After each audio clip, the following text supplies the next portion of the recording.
bringing back the cold case unit.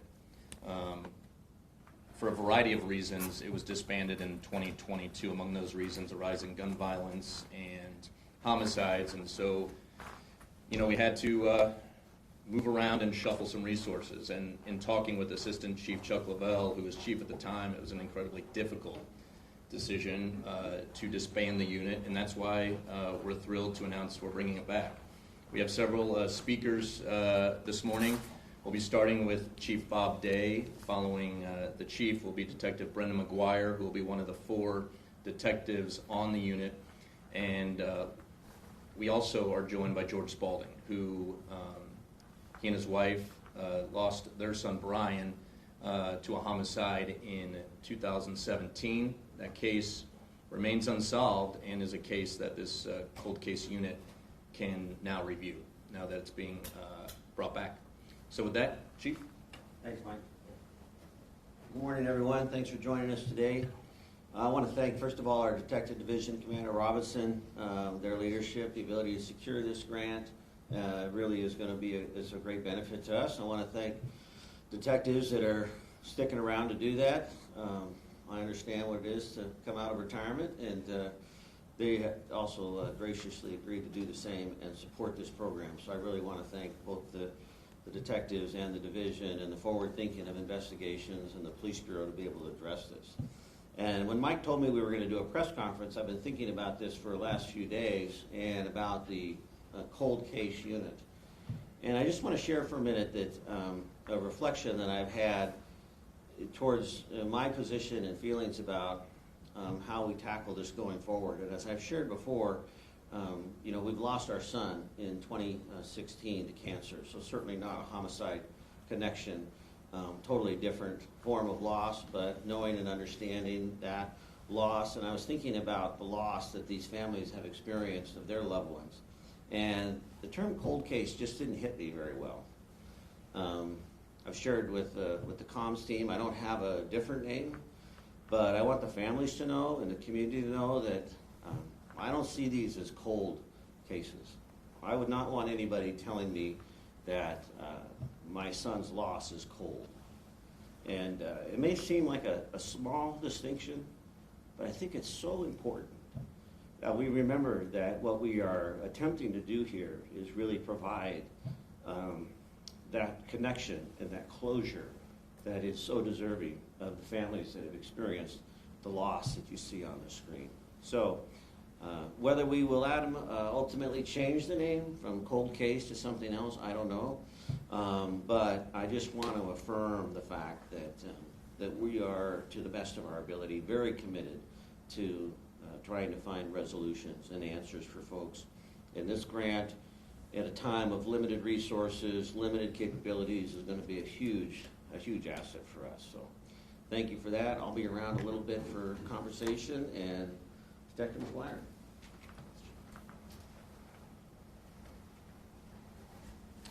Of the 4 of us, I apparently drew the short straw and got to speak with you guys today. The press release that the chief's office put out has some numbers and some dates and things, cold case investigations. And just so you know, Chief, I haven't been doing this for a number of years. Echo your feelings. And within the sort of cold case investigative community, it's more referred to just unsolved cases. Unsolved cases, thanks. Yes. Portland started the unit in 2004 with a grant. It's been funded for since then for a number of years with sort of a patchwork of grants over the years, and or some years where the city was able to fund it.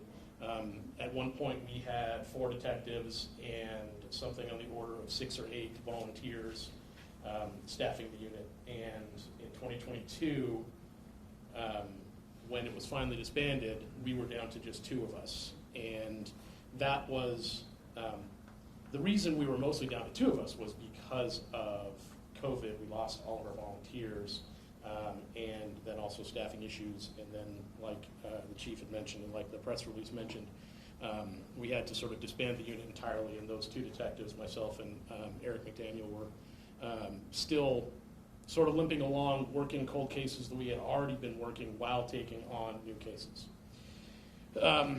Unfortunately, well, that is unfortunate in and of itself, but even more unfortunate is that all came at a time when, as you know, nationally, advances in forensic science have made a lot of the unsolved cases that we had potentially solvable again. So it was sort of a double whammy in that we couldn't do the work, and yet the work was really expanding and really exciting to be part of, but we weren't able to do it. So in actually about this time last year, a number of us got together. Susan Lehman, our Saki site coordinator in the back. So just to back up for a second, for those who don't know, this grant is actually an expansion of the Saki grant, the Sexual Assault Kit Initiative, that Portland has been a participating member for probably 6-ish, 7 years, I don't know exactly, but something like that. This grant is actually an expansion of that, and there are 8 agencies nationwide that were participants in the Saki program that are getting this grant, Portland being one of them. So when the feds announced that they were expanding this this time last year, we jumped on the chance to apply for it, and luckily we got it. So the only other thing, the other thing with this grant, other than the 4 detective positions, which we're keeping 4 very seasoned detectives. I've been with the Portland Police Bureau for 28 years. We have 3 others comparable to that ultimately we would have just lost our services when we retired. So that's a good thing. I think we're keeping that. We're also able to add an advocacy piece that hasn't been part of our work historically, where the grant funds advocate positions to reach out to victims' families, to help keeping them in the loop, helping them with any support services they may need. And it provides crucial, something on the order of $300,000 over the course of the years for outsourced testing, where a lot of those a lot of those forensic capabilities that we've talked about or that have been in the news lately in the last couple of years are beyond the capabilities of our Oregon State Police Crime Lab. But we can now afford to bring those to bear on cases that we weren't able to before. And yeah, so hopefully this will give us at least 3 years. Well, this does give us 3 years. Hopefully we can maybe extend it beyond that to keep going. And ultimately our goal is to bring as many of our unsolved cases up to current investigative standards as we can, and by doing that, hopefully solve some and bring some resolution, some justice to the case and to the families. Thanks. George?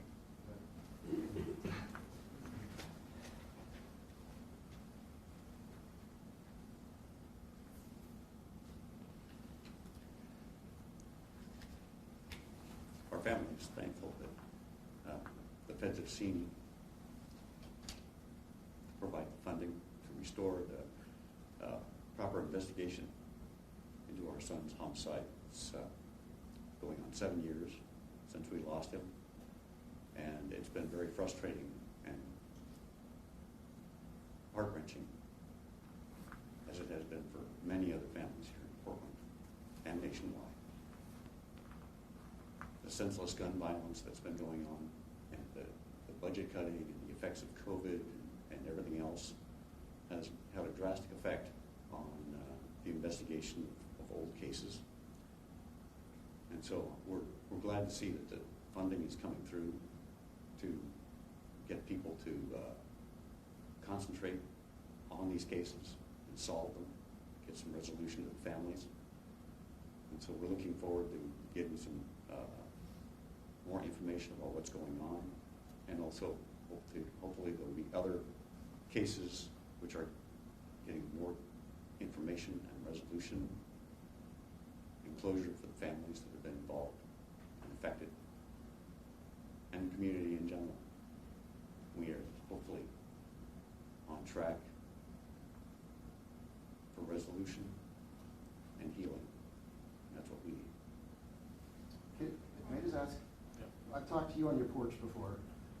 Can you just kind of go through your son and explain his as much as you can? Well, it was, it'll be 7 years ago Monday, June 12th, 2017. And our son Brian did not show up for work and hadn't called in. Calls were made, including to us. So we went over to do a welfare check on him, and my wife and I found him shot to death. Worst day of my life. The detectives and criminalists worked the scene for 12 hours, and there wasn't a whole lot to go on. But they pursued it as best they could. And it's gone on for almost 7 years now. And there are other cases as well, but it just, every day we think of him and miss him, and think, you know, what could have been, what should have been. We can't bring him back, but Brian was a great believer in personal responsibility, and there should be some justice in his case, and that's what we're hoping for. Responsibility. Everybody should have a high level of personal responsibility. If there's more of that going on, it wouldn't be so chaotic. And compassion. Thanks. Thank you. Go ahead. Q&A. Other Can questions? I just ask, 22, the team went away, but when you guys are reassigned, you're still thinking about your cold cases, your unsolved cases. You didn't really let them go away.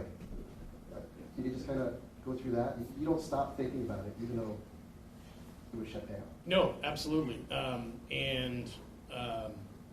We don't stop thinking about them. We work them as best we could.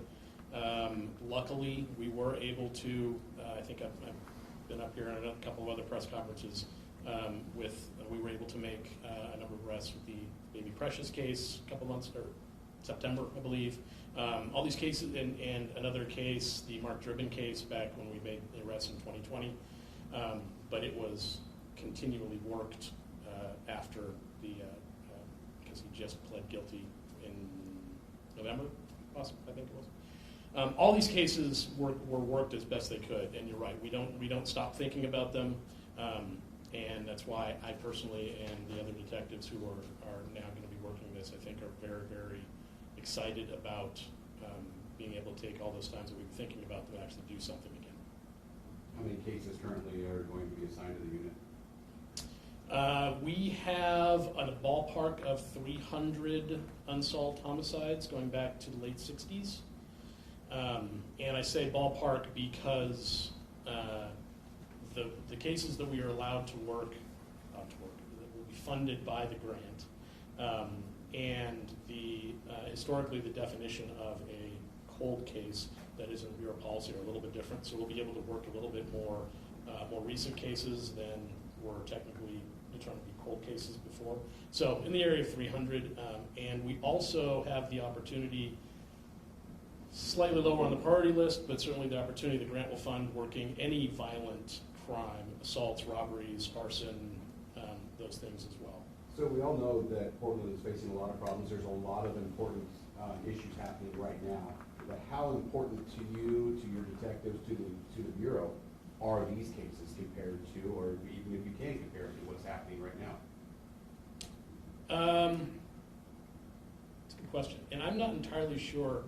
I've never thought about a comparison. So I don't know about a comparison necessarily in the level of importance. But like George said, and I think having George here and speaking from the heart as he did tells you how important these are. And for us as detectives, we don't, if a homicide, especially if a homicide can be solved 10 years after the fact or 10 minutes after the fact, we want to solve it. It's very important to us. And for those of us, we have a number of detectives coming back to this unit who have been homicide detectives for 10 years. And I know that they have cases that they saw or got called out on in the middle of the night 10 years ago that have weighed on them. And so having the chance to reapply new techniques, new efforts to those is hugely important. You mentioned 300 cases. Are any of those eligible for forensic testing right now? Any of those you've already identified that might be sent out for genetic genealogy or something like that? Yes. Absolutely. We have, before the unit disbanded in 22, one of the projects we started doing was looking through those cases with a specific eye to forensic investigative genetic genealogy. So we have a list, and we were only able to do a very cursory review, and so I can't give you numbers necessarily. But yes, we absolutely do, and even that review back in 22 resulted in 2 other cases being sent off, and one will probably be able to announce a resolution within the next month or so. But yes, so that is something that we do have cases right now ready to go, not only for genetic genealogy investigations, but just new DNA processing and things separate from genealogy that just may be able to be worked on in older cases. Does this mean staffing is getting to a point where you can open up, because you open up the traffic team? If you want to address that, we're at a point where. Yeah. So, these 4 detectives have come out of retirement to do this. So, they're in addition to. We currently have, I think, about 10. Commander Robinson's here. We probably are right around 10 or 11 detective vacancies. And as well as additional vacancies in other places. So from a staffing standpoint, into the prioritization conversation, right? It's as I've said many times, about resources, time, money, and people. We have had good success over the last couple of years around recruitment, hiring. We're seeing an increased amount of interest in people returning to the profession of policing, which we're appreciative of, as well as specifically to the police bureau. We just hired 19 folks last month. We have another hiring ceremony we're talking about in April with a goal to hire 80. I still think that this year we're going to see a substantial amount of retirements, but I'm kind of hoping that this is the year where we sort of bottom out, and then in 2025 we can start to see an increase. So we're still working well below the required needed number, but we're constantly evaluating every day organizational needs, community priority, and expectations. That's what makes this grant funding such a benefit. I mean, we still have a number of officers working detectives working homicides. We still have a full court press on our gun violence reduction, but we're trying to be more efficient. Today we're combining some of our neighborhood response teams that are in the various precincts. They're all working downtown today. Last month I think they worked all out of East Precinct. So short answer, no, we don't have more bodies. Long-term answer, we're trying to be more efficient with what we do have, and we are trying to build back to a number that can be more applicable to the city our size and the challenges we're facing. Have there been any advances in forensic technology or any other tools that have developed over the past couple of years while this unit has been out of service that you'll now be able to avail of? Brendan? Sure, thanks. There have been, and when we can do things now, or the forensic science community can do things now, like they can get DNA from hair samples with no roots. Historically, all my career, we've been told that if a hair sample didn't have the root from the hair, you're not getting any DNA from it. And so there's homicides going back all those years where detectives operated under that working theory that we can relook at now, because that's changing. Within the last couple of years, the community's been able to start getting usable DNA samples from fired shell casings, which again, for all of my career, we've been told you can't do that. And so things like that that have happened in the last handful of years. And it's not that we haven't been able to, or we haven't used those techniques on cases at all because this unit's been gone. Those techniques have been used on active homicide cases and shootings and other gun violence cases and things like that. But yes, we can now start looking at these older cases and applying those techniques to them that we never even would have thought of 5 years ago. If I remember correctly, before the unit was disbanded, it relied maybe heavily, but maybe not heavily, on retired detectives who were there volunteering to look at the evidence and to comb through that. Will that happen again? At this point, that's not part of, that's not a portion of what we're looking at, and you're right. The original model was we had retired investigators looking, basically doing the case reviews, and then if they saw any opportunities, it would get passed to an active investigator to take on. At this point, we don't have that built into the model. I don't know if it's sort of perhaps beyond me and our supervisory ranks to determine if we're going to look at bringing volunteers on again, but at this point, that's not part of that equation. You've talked about the funding and the manpower, now these new forensic capabilities that will help aid this unit. But we've also been told that a lot of times just, these PSAs, crime, tips, do bring in a lot of helpful knowledge. Is that part of this model? Are you guys going to be, doing press conferences like this to rely on the public to help bring some of these cases to a close? Yes, and we actually wrote into the budget for the grant a portion for community outreach. And exactly what that's going to look like, I don't know. You see the cards that we've developed in the past. We've done billboards in the past. We do press conferences when we do have a case announcement. Exactly what we're going to do is not really fleshed out, but we do have additional money built in the grant for community outreach, and soliciting any tips from anybody who knows anything is always important, yes. When does this officially start? Is this today? Is this March 1st? Is this? January 1 is when we officially, Okay. yes, sort of got up and running. So this has been going on for a couple months? Yes. No solving any yet? Like I said, I think we'll probably have an announcement in the next month or so on one, but no, nothing. I do believe, Commander, correct, there's a suspect arrested in the South Waterfront shooting from a couple of years ago that the cold case unit had a role in. Yes, Commander Tim Robinson, detectives. There's been a couple cases recently that have been solved by members who are of the cold case unit who are have since retired. I think the one we talked about was Baby Precious, who did that one while you were still here. We talked about the security guard who was murdered a couple of years ago in Waterfront Park. That was just solved. So, like our detectives and our chief has mentioned, just because the team hasn't fully activated, the detectives who are assigned to these cases are still working these cases.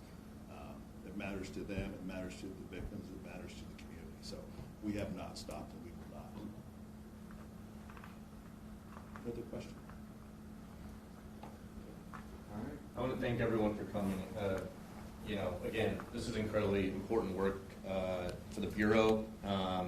Jim, to kind of go back to your question on the number of cases, we're in the neighborhood of 300 for homicides, but if you loop in the missing persons and violent crimes that are still within the statute of limitations, we're somewhere in the ballpark of 1,800 cases. But obviously the priority is homicides, so for your reporting purposes. And